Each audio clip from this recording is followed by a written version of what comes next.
Yo, Rob Harviller from 60 Songs That Explain the 90s here to inform you that we are back with 30 more songs because the 90s were super long and had a ton of rad music. Please join us every Wednesday for more 60 Songs That Explain the 90s only on Spotify. This episode is brought to you by Anytime Fitness. We may talk a whole lot about sports, but when it comes to keeping fit ourselves, there's definitely room for improvement. I hit this point early July. I was just like, I am not in good enough shape. I started trying to walk at least 15,000 steps a day or hiking or just anything to keep my legs moving. Now it's the end of 2023. I feel great. I had a physical 3 weeks ago and the guy was like, you're doing great. You're doing better than you were 3 years ago. I felt great. Whatever your goals are, progress is possible thanks to Anytime Fitness. Get a personalized plan and support from an expert coach anytime, anywhere. Visit anytimefitness.com to try Anytime Fitness for free. Start to train for your life. Terms, conditions, and restrictions apply. See website for details. This episode is brought to you by Atlassian.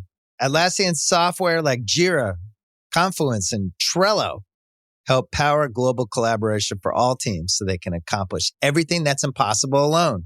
Because individually we're great, but together we're so much better. Learn how to unleash the potential of your team at Atlassian.com. Atlassian.com. Atlassian. Tap the banner or visit this episode's page to learn more. I need support staff to clear the room. Stand up and walk now. Hello and welcome to The Watch. My name is Chris Ryan. I am an editor at TheRinger.com, and joining me on the other line, he believes men would rather go all the way to Germany to look for plans for a meth lab than go to therapy. It's Andy Greenwald! Men. It's what they'll do.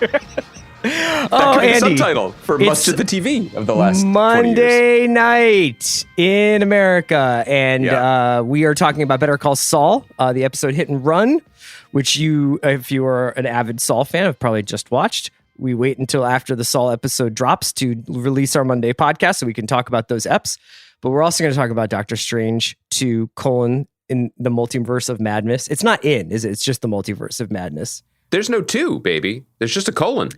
Doctor Strange: the Multiverse of Madness. And maybe we'll chat a little bit about Top Chef if we have time. Otherwise, we'll save it for Thursday.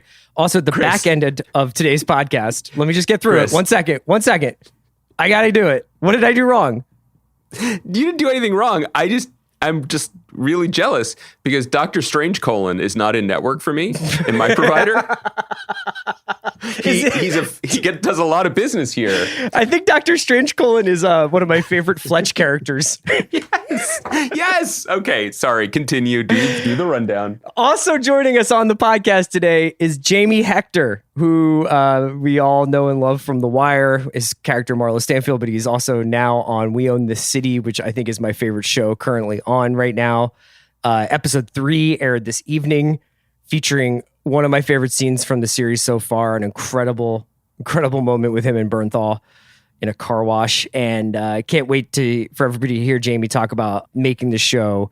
And I think we'll ramp up some of our We Own discussions in the coming weeks. Hopefully have George Pelicanos on to talk about it. Only a couple more episodes left to go, but that's really in pole position for me right now, man. To Dr. Elliot Strange : How are you doing? I'm fine. Let's talk about this episode of TV. Okay, you want to talk about Saul first? Yeah. I think the reason why I was like, how are you doing? You want to waste some time is because this was a little bit of, I would not ever go as far to say that this was a time-wasting episode. As I said, this one's called Hit and Run. It's directed by Melissa Bernstein and written by Alison Tatlock. It features, I think even the characters in the show would admit there was a little bit of wheel spinning. You know what I mean? There's a lot of sitting around on the couch smoking, a lot of adjusting my clothes on hangers. We obviously will get to the Howard Hamlin part about it, and we'll get to the sort of, we finally see Lalo again after 3 or 4 episodes. I think we finally get a shot of him, and he's made it all the way to Germany. So where do you want to start with this one? Would you rather start with the sort of overall, what did you think overall of this episode? I felt that it was in many ways emblematic of Better Call Saul as a series. And I think we said this last week too, not necessarily a series that is feeling any haste to get into the end game. a series that has made its bones and made very admirable award-winning bones on taking its sweet time, pursuing leads, as they might have said on The Wire, chasing things down. And I don't mind it, broadly speaking. Yeah. Because I love these actors, I love these characters, and I love this world. And there were some really nice individual scenes this week, and I particularly enjoyed, and I agree, we should circle back to Howard.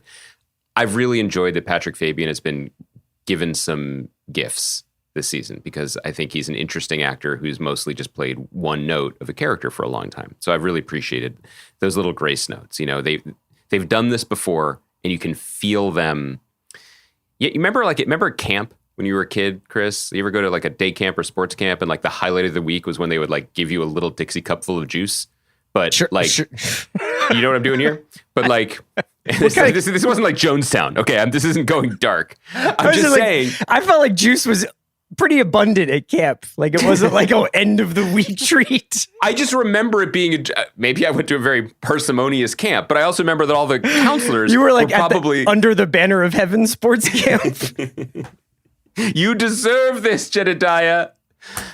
I just also the fact that all the counselors at the camp were like, in retrospect, 17. And so they'd be like, if you were first in line, you would get a big old cup of juice, and then they would run out of juice because they don't know how to portion stuff out. All I'm saying is Better Call Saul is not run by 17-year-old camp counselors in the 80s, and it's all the better for it. They're giving people all of their juice. That said, Chris, did you know the show is a prequel to the popular Emmy Award-winning series Breaking Bad? I do, yes.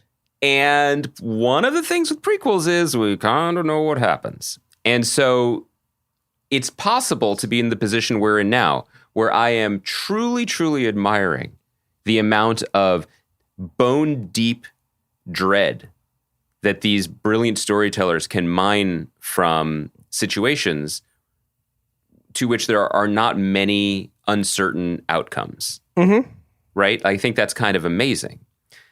But on the flip side, there aren't that many unknown things to come with a lot of these characters. So instead, we are lingering on revelations, such as they are. Like, Chris, did you know Gus Fring owns a lot of shirts and is a little bit type A when it comes to cleanliness? Very similar shirts, though. Yeah. But you know what I mean? Like, yeah, this is Giancarlo Esposito doing a little donut in the front yard of a character that we know pretty well. He definitely will scour some grout with a toothbrush. That's not necessarily new information. And while Lalo is haunting the margins and going to Germany, which, we're going to talk about, we know that he doesn't mess up the super lab, that he doesn't get Gus or Mike, that all of the big players in the Salamanca organization, whether it's Bolsa or it's Don Hector or anybody, they're all still on the board. Yeah. So does that increase our tension that there's only one prominent character left on this show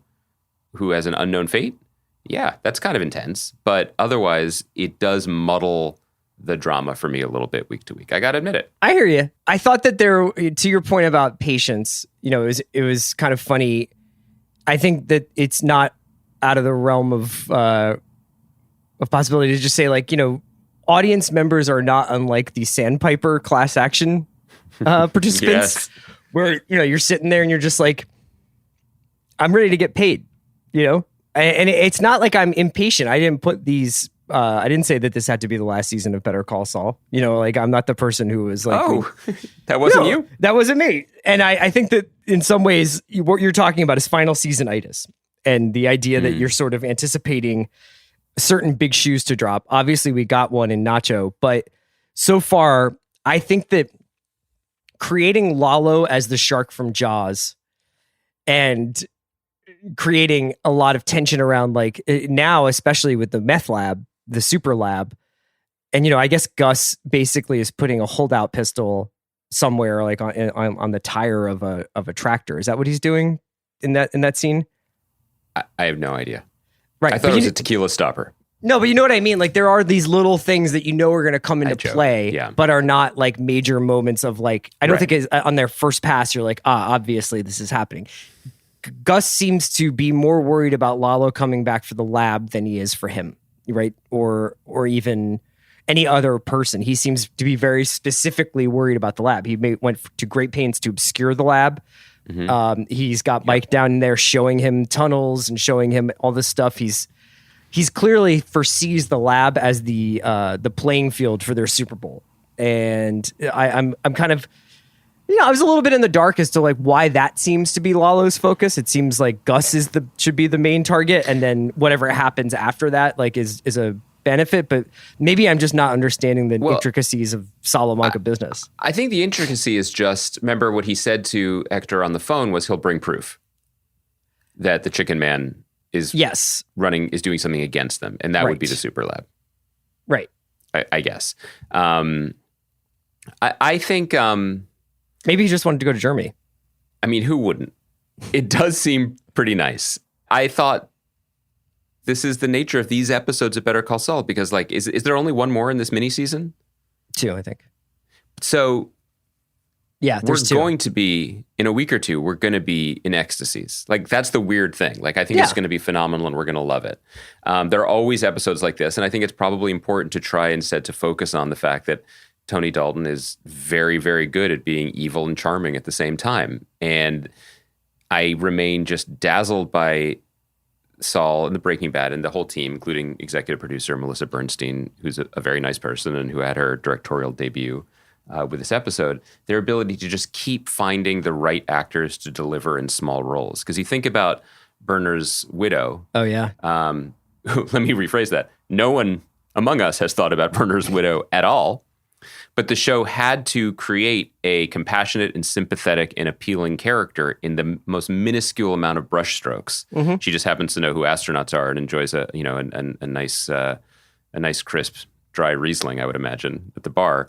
So that when it seems like she is going to meet her end just because she forgot her cell phone at home, it's just agonizing to watch. And it's just escalated and shot. It's cast, shot, framed, delivered expertly, beautifully. But, Better Call Saul, like God, I guess, is in the details. Like, that's what this show has always excelled at.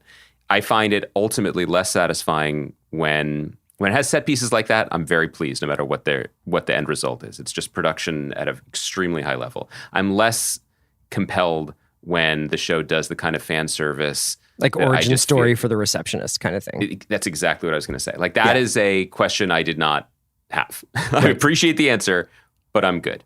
On the plus side, I just want to point out that Melissa Bernstein, like you said, directed this episode, and she is one of the latest line of people who seems to just really easily stepped into the visual language of what I guess we could just call like Albuquerque noir, which is when Kim is smoking in the living room, and it is sort of classic noir lighting where there's a single light source. It's very dark. The contrast is very sharp.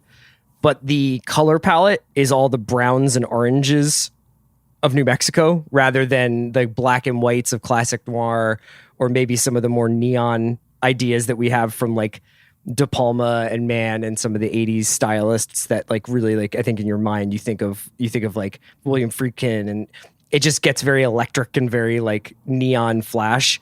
This is much more like adobo colored, it's much more earthy tones, but still with that noir contrast. And I just thought, Kim smoking indoors, it just means she hears footsteps coming.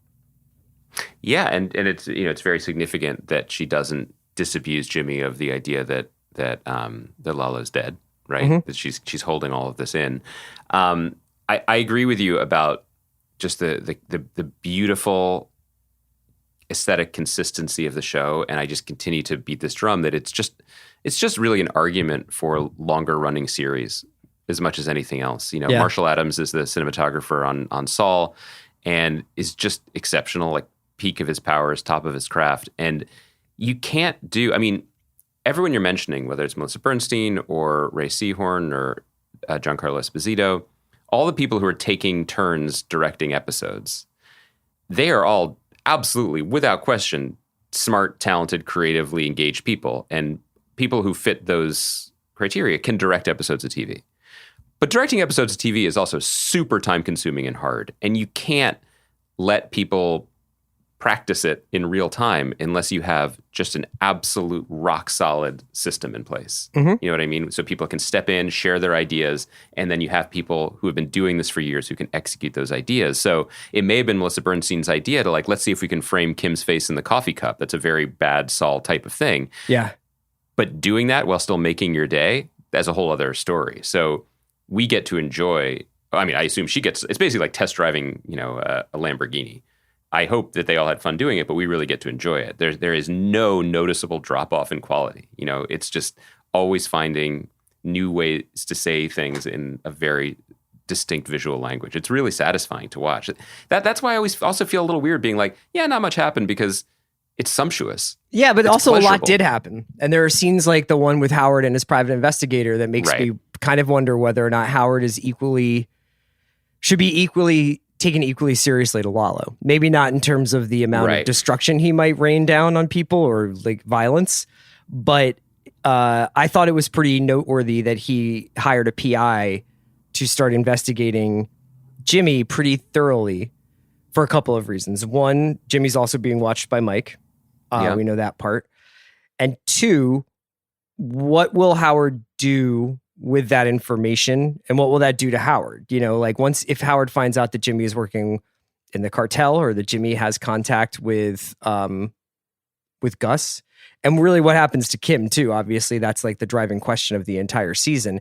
But I think that I've kind of been treating Howard like comic relief, and that boxing match speaks to that. The boxing match, while also kind of fucked up and weird, is played more for laughs, especially Odenkirk gets to really be Mr. Show Bob Odenkirk in that scene. But I don't know. They've driven Howard to the point where he is now I want to fight, and I didn't even think that fight was going to solve anything. What I really need to do is start taking the fight to Jimmy with his PI. Yeah, and this is not a spoiler for people who don't watch the show or haven't watched the show yet, but there is a anecdote in the third episode of the third season of Barry that's like a Chechen folk tale, and it's basically about you can choose vengeance and be unhappy forever, or you can choose not to enact vengeance and be happy. And there's a similar Chechen folktale dynamic happening with Howard in this episode, particularly when Ed Begley talks to him after his big... he actually does a great job being a lawyer. Yeah. And still, Begley's Cliff is come on. I think that what you said is really important in terms of Howard pivoting not just at Jimmy, but I think the untold subtext is he's pivoting at Kim. Kim is what makes it clear to him what's going on. And I think it's probably worth just planting a little flag here on a currently not very developed island, but I have a feeling more and more pleasure boats will be coming this way, which is that Lalo doesn't destroy Kim, Howard does. Had you been thinking that before this episode, or is this episode what got you here? It was the explicit nature of the trigger that caused him to become aware of it. Who did you meet with? Kim Wexler. Well, now in Howard's mind, they are one and the same. Right. And there's a version of the show in which Kim is killed or something horrific happens. And there's a version of the show where Kim is disbarred. Right. Or disgraced in some way, yeah. Yes. And I'm not going to say which is worse, because clearly one is much, much worse. But in terms of the sort of the moral gravity of the show, and of the show that Saul is, that Bad wasn't, I feel like that feels a little more in line with where we might be headed. I think the other thing about it is it's a little cute that there's the boxing match, but not in a bad way. So there's the boxing match, which is almost intentionally satirical. Yeah. But the boxing match was cover for both of them, right? Because as you were alluding to, Howard leaves and he fully engages the PI that he already has in place now to follow Jimmy. Right. But when Jimmy gets home from the boxing match, they don't seem in any way disturbed that Howard is onto them, right? So this was also part of their plan. Right. Howard says to him, you wanted to get caught. So clearly that this is just part of their Rube Goldberg trap that we're not privy to, but that's what's happening. So they're a little ahead of us. And this show does an amazing job, as did Bad, with giving the audience 75% insight into a plan and then surprising them with the 25%. You get the 75 because it's a pleasure to watch the process, and it's a pleasure to watch people come up with a heist idea or come up with a con idea or come up with how are we going to get out of this impossible situation or that impossible situation. But you want to leave that last element that's where you get to Box Cutter and Breaking Bad, or where you get to whatever. You want to have that part that we don't know or we don't see coming. And I think that there's still a lot we don't see coming. I don't mean to sound muted about this, but it was just like there wasn't a ton of plot in this episode or a ton of story in Chris, this episode. We're Sixers fans. We love to watch the process unfold, but we kind of would like to actually win playoff games at the end of it. I know. It's a 7-game series. Is that far-fetched? That's on the money. Should we shift to Strange? Can I just add one last point? I know I'm always harping on production stuff, but like, do you know how hard it is to make Albuquerque look like Germany? Oh, yeah. So I take it they did not go to Germany. I feel fairly safe assuming they did not go to Germany. You think they maybe got some second unit outside of a suburb? I think they did I think it's a lot in post, and I think they definitely painted a street with some different street stuff to make it look like that. But like, what a challenge. Like, yeah. I people are bored of me saying this, but having been in production in Albuquerque, it's a great city to be in production. Did you do DC in Albuquerque? We did, and then we cut it. Oh, okay. We shot a few things for the pilot that were meant to be like suburban DC, Virginia, and it didn't work. So we cut it. But no, that one of the reasons why we never, for story reasons, but one of the reasons why we never tried to suggest anywhere else was it was just too hard to double. Right. For anything. But I was going to say, like, you can do a lot of things there, but there's limited inventory, right? Like, I love to see. I think the house that they're staking out with Gus is a house we shot in for Briar Patch as well. So all of that to say, when you send your veteran locations department out to look for the most Germany place in Albuquerque, in Metro Albuquerque, I mean, respect to all of them. So let's get into Strange. I saw this last Wednesday. You saw it last Thursday, I think. Yes, that's right. And a lot of people saw it over the weekend. The biggest movie of the year so far, probably the biggest top 10 movie. opening. Yeah, biggest movie since Spider-Man, certainly. And I've been trying to sort through what some of the strains of the post-release debate have been. Okay. There's a couple of really interesting ones. Number one is this hilarious, like, was this movie scary? Conversation, which I think is like largely fake. Like, it's basically like, how dare they? This was like an R-rated horror movie, and it's like, no, really, okay, it's not. Some of it is a little bit of like the usual concern troll that you and I engage with. It was like, are we sure Marvel's not in a slump right now with these last couple of movies? And when will all be made clear in terms of this phase and what this phase is about? And then generally just some post-game, like, did that movie make sense and was it good? So I don't really want to talk about whether or not it was scary because it really wasn't. It wasn't scary. I will talk general. Let's do specific to the movie, and then we can do like a larger Marvel conversation afterwards. Okay. I'll tell you what's scary about the movie. It was like God level dog shit. That's what was scary about the movie. I'm old enough to remember, Chris, when Kevin Feige was good at this. So that's scary. That I feel like it's like watching James Harden, try to get separation, try to play above the rim. That's right. You get old fast in this game. If you lose your first step, they can really throw a lot of pressure at you. You go right into the multiverse of madness. No, I mean, this was a really bad movie, I think, in a lot of ways. But I think it's probably, so we could talk about those ways, but I also then, as you said, I think it's worth talking about why it was kind of a failure of a movie in a lot of ways, because you are, even with the way you opened our conversation, we're giving them a lot. Like, we're framing this as, when are these very disappointing one-offs going to coalesce into something that might make them more appealing in retrospect as pieces. And I guess of the follow-up is, puzzle. do they need to, or should they? Or do they even have, after I think it's 5 or 6 of these phases movies plus the shows largely I think are doing work going backwards, where a lot of it is still about like the blip, or still about like the aftermath of Endgame. Whether or not like this multiverse idea, of which they still haven't really introduced a primary antagonist or really explained the stakes of what's at stake, other than when you cross the streams, it's bad. Yep. Maybe they should just punt. You know what I mean? Maybe they should just be like, hey, we needed this to introduce Fantastic Four and X-Men. And by the way, obviously this is spoiling Doctor Strange if you haven't figured that out yet. Maybe we just need this to introduce Fantastic Four and X-Men and have them be introduced in media res, so we don't have to like, you know, spend time being like, this is how like the accident made the thing or whatever. I don't know, man. I think that it would be weird for them to do all the episodes, all the phases, the movies that they've done in this phase, and then not commit to there is some sort of like multiversal fight that will then collapse all the multiverses. I don't know. It seems like there is, but I also think they're just getting way too cute. We've praised Kevin Feige for the introduction, not of the multiverse, but of optionality that the multiverse provides. You could throw a bunch of characters into something. If one sticks, hey, that's our character now. That's where we're going. If not, it was just a multiversal version of it and we'll recast, right? Like that's the freedom that he now has to play with that has, you know, directly addresses something that I think has been really one of the only flaws, which is that if you miscast someone, unless it's like, you know, Rhodey in Iron Man 1, like you mostly are stuck with that person and then you have to deal with it.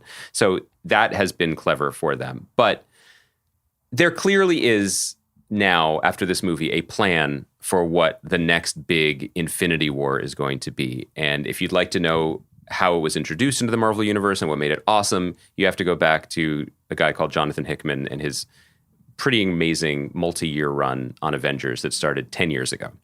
And which I just started reading, actually.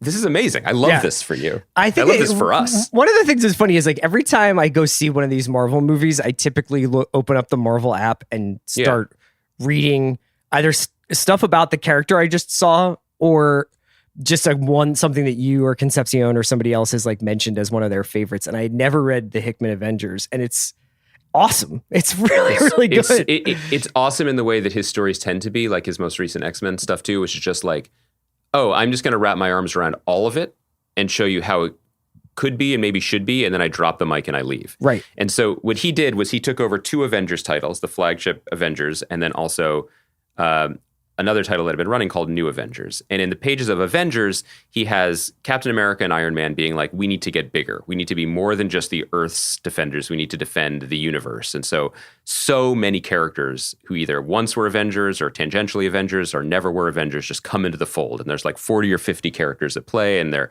interacting in fun ways. And it's everything comics can do that until recently we didn't think movies could do. And it's really fun.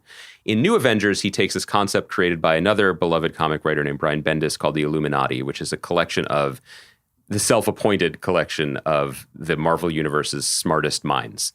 And in the comics, it's Doctor Strange, it's Reed Richards, it's Professor X. It also includes Namor, the Submariner, who I think is in an upcoming movie. And basically what they determine is that the multiverse is crashing into each other. Yeah. And that when 2 realities begin to crash into each other, there's an 8-hour or so period when they both exist and only one can survive, like a kumite. And do they blame it on Spider-Man wanting to erase his girlfriend's memory or what? They do not. That was actually a MCU advancement, I think, in the narrative. Okay. And so these guys are basically trying to, stop bad things from happening, but they do make a kind of Faustian bargain where they're like, we have to be the last surviving universe because that's what we're here to do. We have to. And that's 616. The 616 universe, yes. Yeah. And all these stories basically build bigger and bigger and bigger. And as the incursions happen more and more frequently until there's one final incursion and then something else happens. But the introduction of the word incursion, the idea that realities can crash into each other, that does seem to be where we're headed, where there is an Infinity War, but with infinite versions of the same people in them, which would make for quite a spectacle. Sure. Okay, great. Now let's talk about what was wrong with this movie. And I think to begin with, it was interesting that a Sam Raimi movie suffered from such a just massive failure of imagination.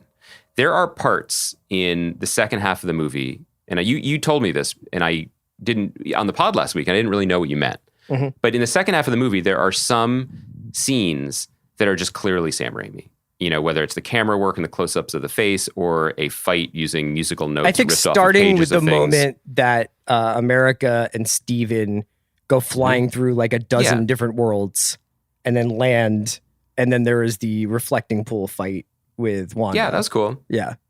That it's almost, I can't decide if it's worse that sometimes Feige and his lieutenants let filmmakers have a little bit of fun and show their personality, because all that does to me is you end up in no place. You end up seeing like, oh, this is what it could have been. But then there was the first hour that was filmed in front of, I guess, like, maybe they couldn't afford a fully green screen in Atlanta. I mean, it is one of the most amateurish looking 30 to 40 minute sequences of mostly CGI and reshoots that I've ever seen in my life, like held together with spit and glue. And it's really shocking. Like, it was jaw dropping how bad this movie was from the beginning, and then got marginally better. But what you're talking about when they're like jumping universes, there's a paint universe. And I'm like, okay, great. This will be a lot of fun. I heard it's a multiverse, and I heard it can make you mad. And then they get to the place where they're basically going to spend the rest of the movie where the multiversal innovations are red means go and pizza is served in balls. Yep. Wow. And they have like a total recall memory machine. Yes. You could do literally anything, and that's where you settle. Right. And that was just hugely disappointing. Right? Because then the other reason you're there is to introduce characters to slaughter them in a way that also points out the major problem that you started with, which I feel like you should speak on because I think you're pretty keyed into it, which is that what are the stakes here? If we're just using this as a device to have our fan casting cake and then bisect it with a vibranium shield, what are we doing? Yeah, so I think there's three options of what happened there. So we're talking about the moment in the middle of the movie where Strange meets the Illuminati. You get to see Patrick Stewart as Professor X again. You see Haley Atwell as Captain America. And at least in the theater I was in, the biggest reaction for John Krasinski as Reed Richards from the Fantastic Four. I don't know that John Krasinski and Benedict Cumberbatch were in the same room together while they shot that, because there are moments where like the eye line is different pretty much. But here are the three plausible reactions you could have to that. That was either incredibly cynical to do that, because you're essentially like, we're going to do this thing. I thought it was kind of weird how badly it was being leaked. You know, like there was so many rumors about it. I didn't know. Tom Cruise. It's going to be Hugh Jackman. It's going to be all these people. Like the Tom Cruise is going to be playing Iron Man. That there would be all these like cameos, and that I would assume they all suffer the same fate. So it's either deeply cynical because you're kind of halfway sort of like hedging. You know, you're like, okay, we're going to have Krasinski here, but let's say the contracts don't work out or like he can't do it. Well, it's okay because fans got to see it once, and then we can just say, well, that was a different version of him. That was a different realities version of Reed Richards. That's one way. The other is like almost like hostile towards fans, where it's just like, oh, you wanted to see Reed Richards? He dies in 9 seconds. You know, that's actually kind of funny, but also is kind of cynical. And then the third one is like, they're just keeping their options open, you know? Yeah. And they're almost like market testing ideas in their own movies rather than feeling like they have to like go out and maybe like try something and commit to it. So it's just basically like, we're introducing this version of Reed Richards in this movie. Well, we'll see how people feel about it, and then we'll adjust accordingly. I also think that it's simply, as you alluded to, there's just deal making, right? I think it is significant that John Watts, who directed the Spider-Man trilogy, just left Fantastic Four.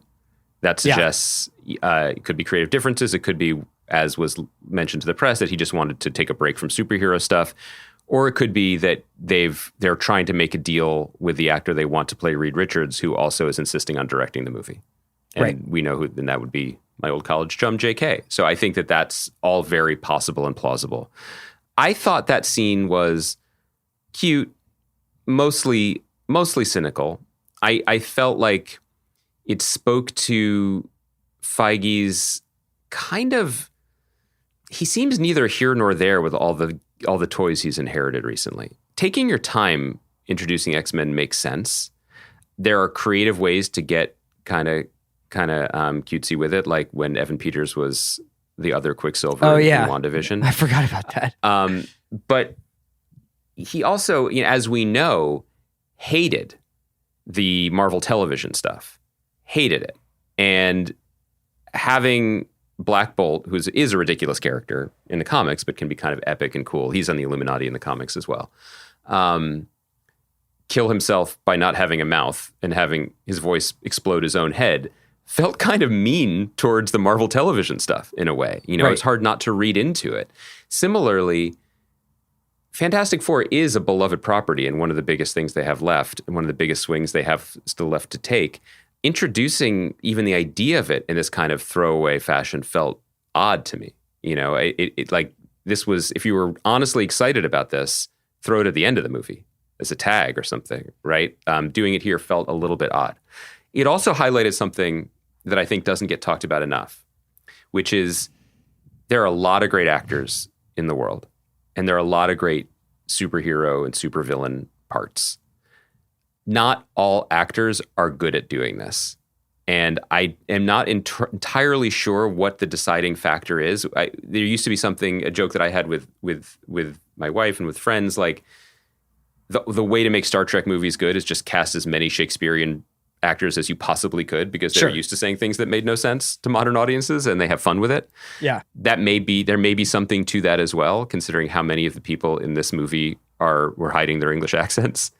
But it's really striking how when you hit pay dirt, how good it all is and how just easy these movies feel, whether it's Chris Evans or Downey or Chadwick Boseman, or in this case, Haley Atwell, who's the only one who came to play, I feel like, out of this entire movie in a lot of ways. Like, she was awesome.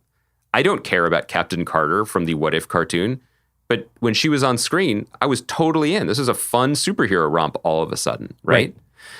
And then when you don't hit on the casting, like I feel like Brie Larson as Captain Marvel is one, it just feels kind of inert. You feel the fact that these are widgets. And I'm going to drop a big one here. I'm going to let you step back in.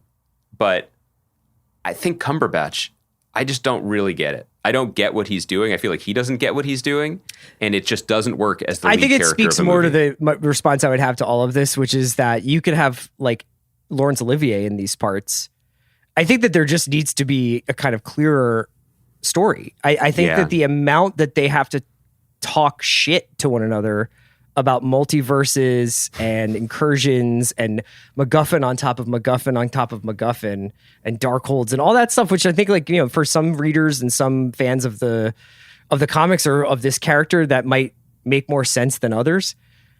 And I'm really like, it's not like I'm longing to return to a time of Civil War, Captain America Civil War, but like I found that very legible. I just found like the emotional stakes of those movies very legible. And even though like the Thanos stuff got really bogged down with like running all over the world and time and universes and galaxies to find stones, I kind of understood what Thanos wanted to do, and I understood why it was important to stop him, and I understood what the consequences of what he did was. I think that you can have Patrick Stewart and Benedict Cumberbatch, and you can have Brie Larson, and you can have whoever you've got, and it just doesn't matter if 98% of the script is just unintelligible comic book stuff. Like, you still have to ground this stuff in like relatively recognizable human experience, and you can't sell it just on the back of like, oh, don't you remember 5 years ago when Stephen Strange lost Christine? Like, no, I don't. And it really wasn't when Harry met Sally to begin with. But what you're speaking to is the problem with comic books that this has now turned into, right? That everything has to connect to everything else, and you are bound up in the chains of your own continuity in the story you've already tried to weave. And how do you get out of it? I think it's very significant that Kevin Feige's greatest success, I think, was the order in which he introduced characters that at the time people dismissed as secondary or second-rate characters. Like, Iron Man is not as famous as Superman, right? Thor is a god. They don't understand what that is.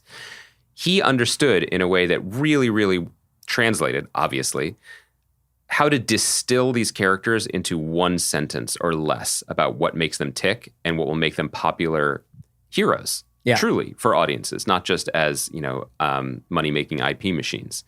And I don't know how replicable that skill is when you're down to Moon Knight. You know what I mean? Which is its own interesting thing, but Moon Knight is never going to be Captain America is the last Boy Scout, or the Hulk gets mad sometimes. You know what I mean? That's just simpler stuff. The Doctor Strange thing always felt a little bit like hubris, because either you make a super weird Steranko-inspired, like trippy movie, which I think people have flirted with in the past, or you just want him to be a player in the Avengers, which he was, or you want him to be a kind of but he's got plot too much machinery power. slash Like jokes I just in Spider-Man. But instead we have this guy. That's where I'm ending up. Like it's like, he oh, here can comes just this do huge anything. monster. What are they going to do? He's like, oh, well, he can just cut them in half with his brain. Like I don't know. Like that's pretty cool. It's not like I got that much enjoyment out of watching like Captain America fist fight people into submission, you know, and it was like when he would like fight a demon, you'd just be like, all right, I guess, you know, his gumption over this interstellar beast. But like, I don't, what limits are there on what Strange or Wanda can do, or Captain Marvel for that point? And so I think that you're just kind of getting into a point. It really has nothing to do with my like nerd background or caring about like what qualities each character has. I just think in terms of storytelling, heroes need limits so that they can surpass them. If you make limitlessly powered beings, you're just kind of watching 300 or something. You're just watching like it for like the special effects. Yeah, I agree. And I understand why, you know, there's the Christine and Rachel McAdams part to sort of humanize this figure, but I don't, and again, I don't know whether this speaks to Cumberbatch's performance, to the continuing strange hair choices and wigs that they put him in for this character, which I find really bizarre. And I guess that's for continuity's sake, because they filmed this movie, I think, twice. Like they just changed their mind and just did it again. I just find it very, it's tough. It's tough sledding to think of it as anything other than a widget between two other movies. And by the way, I really like Benedict Wong in these things. Like he seems to be having a great time.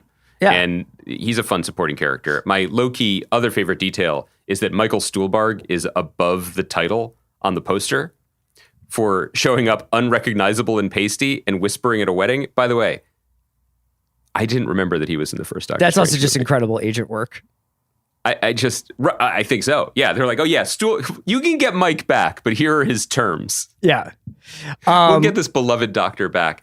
The last thing I think we have to talk about is maybe the problem here is that arguably, or maybe soon it will be inarguable, the biggest movie of the year is essentially a sequel to a TV show. Mm-hmm.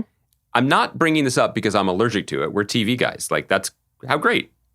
Let the gates swing open. The Midnight Boys had a very, very spirited debate about whether or not you could understand what was happening in Doctor Strange if you hadn't watched all of WandaVision. And I would remind people, not only all of WandaVision, but the post-credit sequence of WandaVision. Yes. The answer is both yes and no. No, you couldn't, because the entire fulcrum of this movie's plot is WandaVision.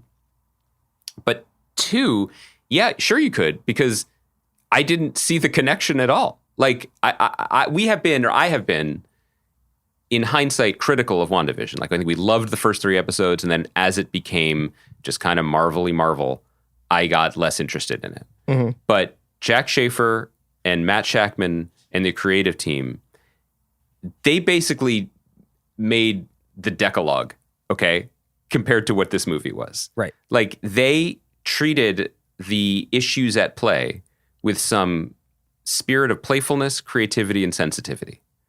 And this turned it into a cartoon, right? That this idea the movie also just takes the show back down to zero, because the whole point of the show is that she's starting in this place of grief because of what happened in the Avengers movie. And so she creates this world for herself where she can have a happy family, but in doing so, essentially enslaves a town. Then at the end, she learns her lesson, so to speak, and confronts an even darker force in Agatha, right? And she's exiled for her own good and for the good of everybody else.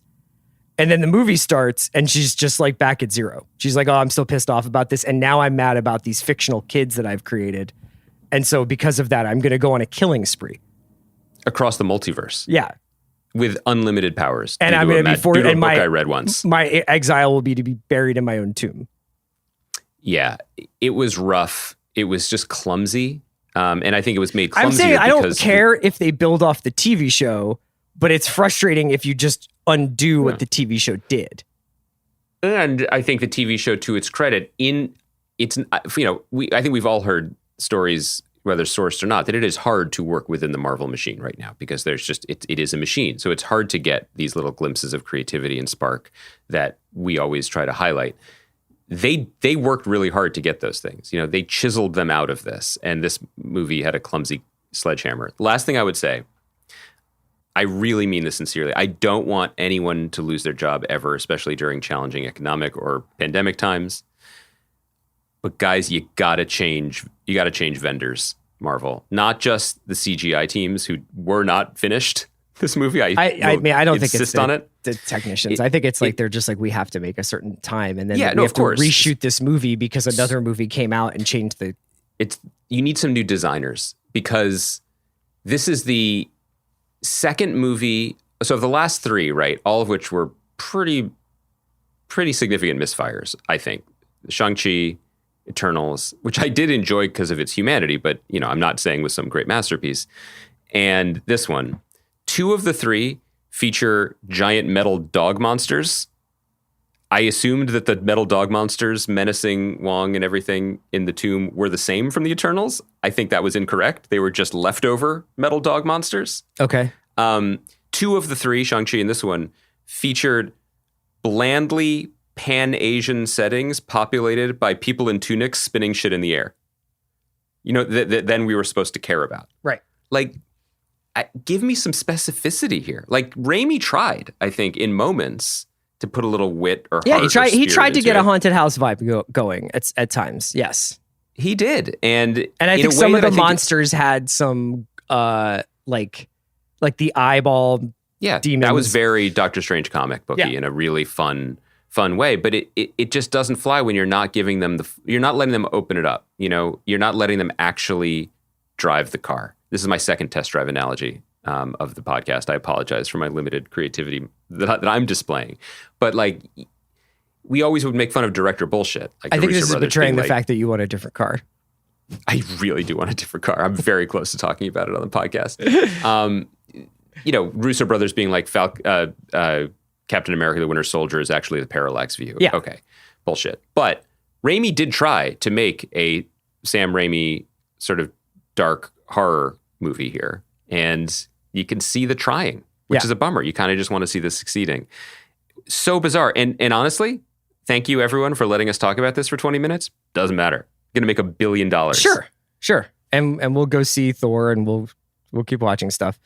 Let's get into my interview with Jamie Hector. I just want to say, he was just such a gracious, lovely guy. And, he's obviously best known for these 2 parts on these David Simon, George Pelicano shows, The Wire, and I guess now We Own the City. But he's coming off of, I think, 7 seasons of Bosch, has appeared in countless other television shows like Power and Queen of the South and Strain and a bunch of other stuff, has been working throughout, but clearly is the Swiss Army knife of these shows, of these Baltimore crime shows. And it's been fascinating to watch him on the other side of the law, so to speak, because the whole point of We Own the City is that there is very little difference between the cops and the criminals in this show. I thought, just without giving anything away for folks who maybe didn't see episode 3, I would suggest you do that before you listen to this episode, because we talked quite a bit about what happens in episode 3. But watching Sean Suter, the character Jamie Hector plays, both in the early part of the 2000s and in 2017 or 2015, depending on what they're showing, is a real masterclass in how am I going to adjust this character over the course of 15 years? How is he going to be carrying himself differently? Does he feel a little bit more weighed down by life? What is he like when he's first on the force and kind of a young buck? It's really awesome. And it was a great episode tonight. So we'll chat more about that on Thursday. We'll also do Top Chef and Atlanta probably. So we can catch up on Top Chef. Yeah, catch up on Top Chef. Yeah, everybody should catch up on Top Chef. Andy, I'll talk to you soon, man. Jamie Hector up next. This episode is brought to you by Mint Mobile. New Year's resolutions are fun the first couple of weeks. Then you kind of maybe conveniently forget about them halfway through January. No shame. It happens to us all. But this year I have a foolproof plan, at least when it comes to saving money. Just switch to Mint Mobile and you're done. Goal accomplished, because for a limited time, their wireless plans are $15 a month when you buy a 3-month plan. The great thing about Mint Mobile is there's no jaw-dropping monthly bills or unexpected overages, and all plans come with unlimited talk and text. Get this new customer offer today at mintmobile.com/watch. Additional taxes, fees, and restrictions apply. See Mint Mobile for details. This episode is brought to you by State Farm. You might say all kinds of stuff when things go wrong, but these are the words you really need to remember. Like a good neighbor, State Farm is there. They've got options to fit your unique insurance needs, meaning you can talk to your agent to choose the coverage you need, have coverage options to protect the things you value most, file a claim right on the State Farm mobile app, and even reach a real person when you need to talk to someone.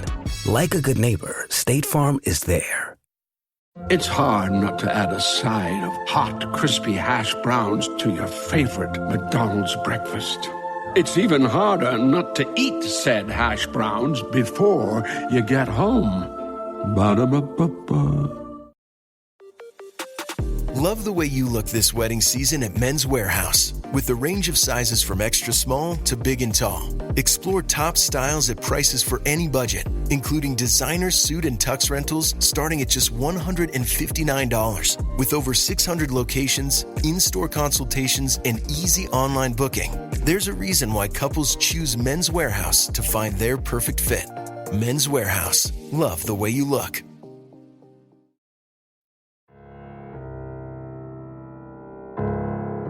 Jamie Hector, thank you so much for joining us on the Watch podcast today, man. I'm a huge fan, and it's just been an incredible show to watch so far. So yeah, thank you so much for making time. Absolutely. Thank you, bro. I appreciate it. Thanks for having me. Yeah. So let's talk a little bit about, I guess, I'm curious where you were when you sort of started getting these scripts, when you started talking to David and George and everybody about the project, and really what was the first thing that drew you to it? Well, I was back home. And I'm just finished wrapping up on the seventh and final season of Bosch, not too long after that. And I got a call from George Pelicanos, and it was a great call. You know, when you get a chance, when you get a call from people you admire, especially creatives and writers, producers, etc., you know, you're all ears. And he just said, Jamie, I know you just came off of a great show. Working as a homicide detective, but I want to talk to you about another project that you would be playing also a detective. And I said, sure. And then we spoke about the project overall, and then we had a conversation about Sean Suter. And I asked him if he had any source material. He said, the book by the same name, We Own This City. Well, fantastic. And, you know, as quick as I said it is as quick as he sent it to me in the mail, you know, and I got a chance to really dive into the material, and it was fun because it happened so quickly in terms of reading the material, because it's a page turner, you know, just learning about the audacity of these things are always done, but the audacity to do it during a time when, you know, you can be on camera, you know, you have cameras on you, you know what I mean? Yeah. So reading that, learning about Sean, learning who Sean was, and having a conversation with George, and then having a conversation with David, and being able to reunite back with the squad again. It was just amazing and fun. So one of the things I think is leaping out at people about this show is the formal way it's being told, where you're jumping from, I think, 17, 15, with Bernthal's characters going all the way back to like 03. You pop up, I think 07 is when Suter is sort of like his younger suitors starting to get involved with Wayne. I want to ask you a couple of things about that. First of all, production wise, how did you guys shoot that stuff? Did you guys do early and then break and then late and then break and then like the present? Like, did you just shoot those, or did you shoot them kind of jumping all over the place for your character? All over the place. It was all over the place. Yeah, it was like a fantastic. You know, true story is, I'm just grateful for a few people that was a part of it. Clearly the creators, but at the same time, hair and makeup, wardrobe. I mean, we're talking about Debbie Young, Janice for hair and makeup. We're talking about Donna for wardrobe, head wardrobe, and script supervisor. You know, keep us on point in regards to our journey. Because as the artist, you know, as the actor, we track it. And the goal is to always track it to make sure that we're in pocket leading up to where we're coming from. You know, where we're coming from, not only right before the scene, but where we're coming from in life. And then we got to track it because we're crossboarding. Yeah.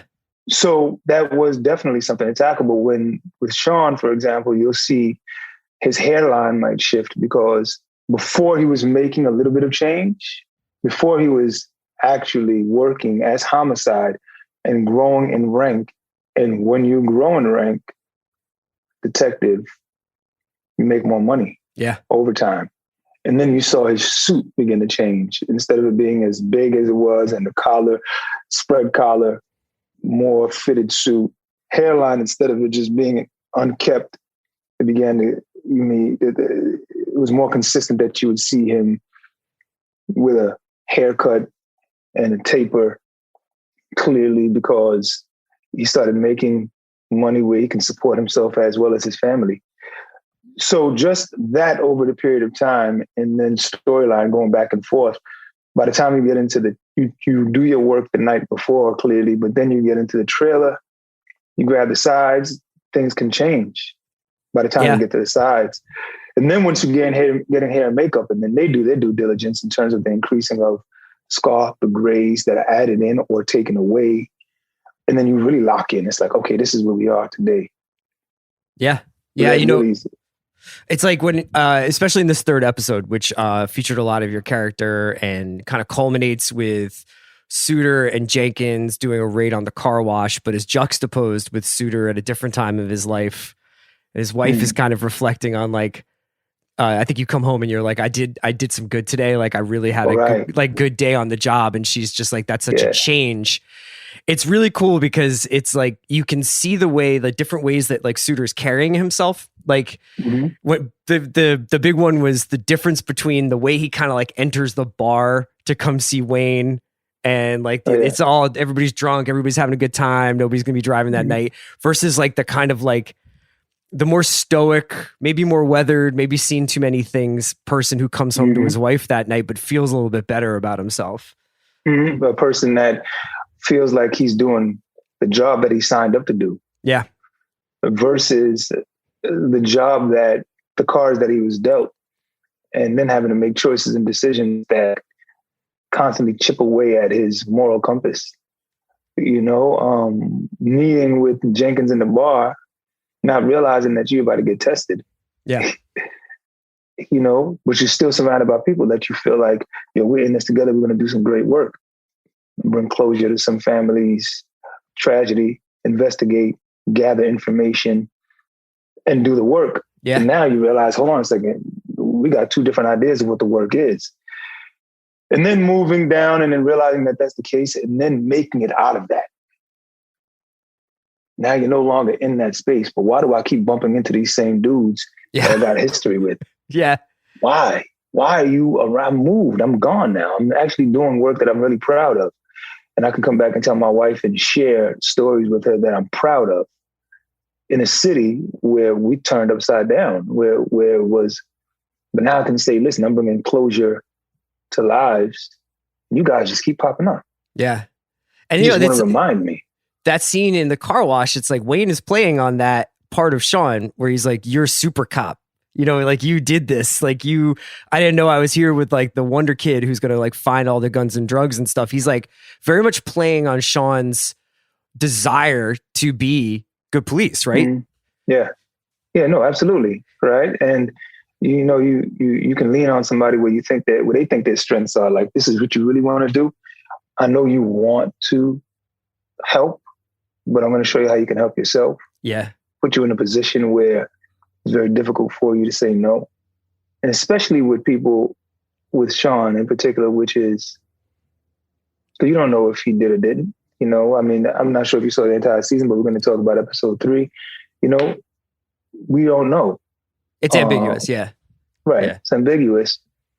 But the thing is, with a person with Sean, when I listen to all of his tapes, his temperament, his patience, his ability to really put a case together by detail and not rushing. When you have somebody that has that energy that's like, before you know the lights turning on, you're stimulated in all areas. It's just like, hold on a second. Yeah. Just give me a minute to breathe. Then it's just like, make a decision. And then before you know it, decisions are made that affect you for the rest of your life. Yeah, that's Wayne, right? Like Wayne's knocking down a wall with a crowbar and throwing televisions on the ground, and he's trying to get illicit reactions, right? Yeah. Absolutely. And that's what he's not giving you a chance to think. It's like, I know people they blur your mind so quickly where it's just like, did he just do that? And before you know it, they're gone. And then you're a part of something that you didn't know that you were going to be a part of. Yeah. So that scene in the car wash is amazing for a number of reasons. You're incredible. Bernthal is incredible. The way Ronaldo Marcus Green shot it is incredible. And I wanted to talk a little bit about this because I think that this season, this show has such like a kind of kinetic energy because, for instance, in the car wash, there's like a shot where it's like Bernthal is interrogating the guy in the car wash and talking to him about like, why don't you just tell me where everything is and we can make this quick and make it easy on you. And in the frame, you're still in the background doing the search. Like you are on camera, you're live in the scene. And I was wondering, like, that must be so stimulating as an actor to kind of never know, you know, I'm on like when you're going to be on. Cause like you're really playing that whole scene out. Bernthal's in one room, you're in the other room. You're kind of coming in and out of camera. You're coming in and out of camera. Then you find the table, the camera's on you. There's this discovery. You chill Bernthal out a little bit by like being like, hey, we got this. But like, can you tell me a little bit about that specific, the blocking of that scene and how cool it must be to kind of have stuff happening in the foreground, stuff happening in the background and have that axis switch throughout a scene? Well, you know what, to start off with what you're saying in terms of the background, the beauty about working on cutting your teeth on stage is that you realize that you're never off camera. Sure. Well, you're never out of the audience's eye. Right. So this is where I come from, you know, theater acting. So I'm always very conscious of the fact that no matter what's going on up here and you think everyone's watching them, there's always someone that's watching you also. So to stay in character and stay in the moment is very important as long as the camera's rolling. Right. And even for the most part, when the camera's not rolling, if you can stay in pocket. So that's what was happening in the background for me, just to always stay ready. Yeah. With Green, with Ray, the beauty of his directing is, I said, man, you have a lot of, I mean, this is not the only huge scene that he had to direct from this huge scope. Yeah. And I said, man, what are you storyboarding? And he's like, I know he storyboards it in his head, but his ability to come down and probably revisit the location and then work it out with us. He's hands-on working it out with us. His style of shooting is one that you really come to appreciate. One, he involves you. Two, we have a conversation. Three, the scope of what he's doing in detail with us and with all of the moving parts, you know, to tell the story. So even though we're looking at an entire story of 6 episodes, it's, for me, working with him, every story seems like it's magnified to its own story. Like, this could have been the film. Yeah. You know? Yeah. Well, because it's like, I was going to ask you what it's like sometimes to do. The Wire's a little bit different. For this show in particular, I think it's been really amazing to watch it unfold because it's not like every other TV show. You're just not going to get certain motivating character beats all the time. Like, it's like, because it's almost building up this world, and it's obviously like the Nicole character is making a lot of like doing a lot of the work of like explaining the context of the situation and what the Justice Department was doing there. And then you guys are kind of like the characters who are acting out what it is she's describing in a lot of ways. It's not a traditional, like, I'm like this because my dad was like this, and, you know, I'm doing this for my kids or stuff like that. It's a little bit more complicated. But for you, when you're talking with the writers and when you're talking with the director or even your fellow actors, like, you must be internalizing it and personalizing it the way you would anything else, right? You're finding those human moments for this guy, even if he's part of a larger machine of the show. Mm-hmm. Oh yeah. You know what? But what made it that much easier was actually listening to a lot of his tape and his voice and him on the stand, and also being able to see so much of his life with his family, his relationship with his family when he doesn't know he's being recorded. When, his relationship with his grandchildren and his children, and also with his friends, their sense of humor, and being able to see all of that, and then top that off with having a conversation with his colleagues and them letting me know who he was and how he thought. And then again, kudos to HBO, right? And the production company, Deadline, everyone, I bothered them. You know, I was just like, can I have this information? It wasn't a bother, but I need more. And then they were just sending me information that I asked based on who he was as a child, interviews, and who raised him? Where was he raised? When did he join the armed forces? Why did he join the armed forces? Who was his uncle? Why did his uncle all of a sudden start playing a father figure in his life? His cousin's becoming his brother. What was his favorite film? You know, Singing in the Rain. I mean, it was just like interesting, the kind of person that he was. And then what he ended up becoming in terms of really wanting to be a part of the community. Yeah. And how that affected his life.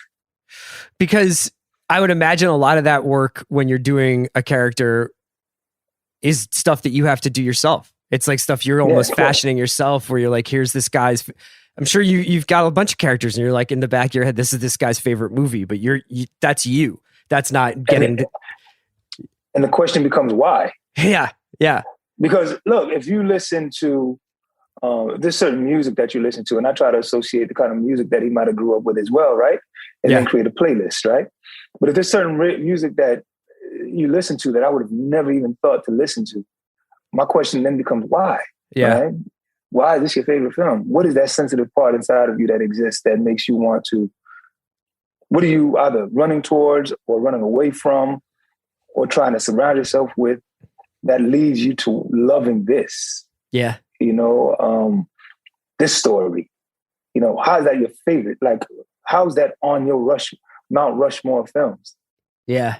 When you're in a scene like the car wash one and just in general working with Bernthal, but I thought that you guys had incredible chemistry, very wary of one another as characters, but also clearly drawn to one another. What's it like to be his scene partner when he's going off, when he's at maximum volume and really like taking up all the physical space in a room, but like, you know, you're in it with him. What's it like? What was he like as a scene partner for that?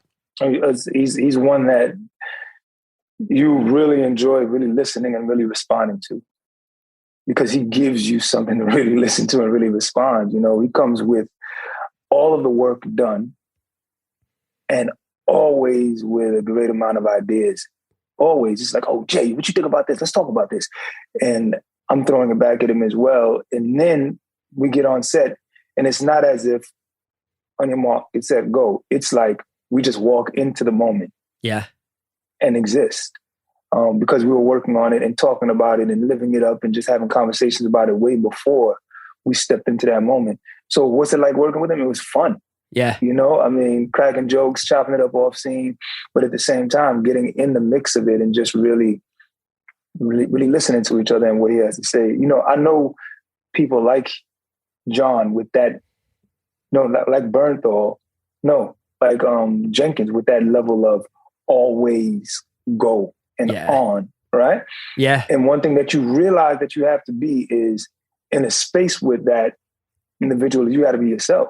You got to be confident enough to be yourself, to not, feel any kind of way that the air is sucked out of the room. Yeah. I mean, and he's also always going to be like probing for like kind of, weaknesses, but he's just like, he's cracking jokes. He's busting balls. Like, and you might just be like, oh man, but like, it's an interesting episode because that Wayne Jenkins character like does a lot of making fun of people, and he also gets made fun of a lot in that episode. So it's funny to see him. That's the scary part about it, right? Yes. I'll cut you off. The scary part about it is how charismatic he is. Yeah. Yeah. Right? So now this is a guy that you're like, damn, I don't want to like him, but dang on it, this dude is funny. Look, come on, good side. Just make sure you get my good side. And like, what? And you gotta love it, right? But then it's just like, look, man, you terrorizing the community, bro. Yeah. Yeah. Well, man, I won't keep you any longer. The show is incredible. I love your performance on it. Suiter's such an amazing character, and I can't wait for people to get to see the last few episodes. Jamie Hector, thank you so much for joining me today. Christopher, thank you, man. I appreciate it. Thanks for having me.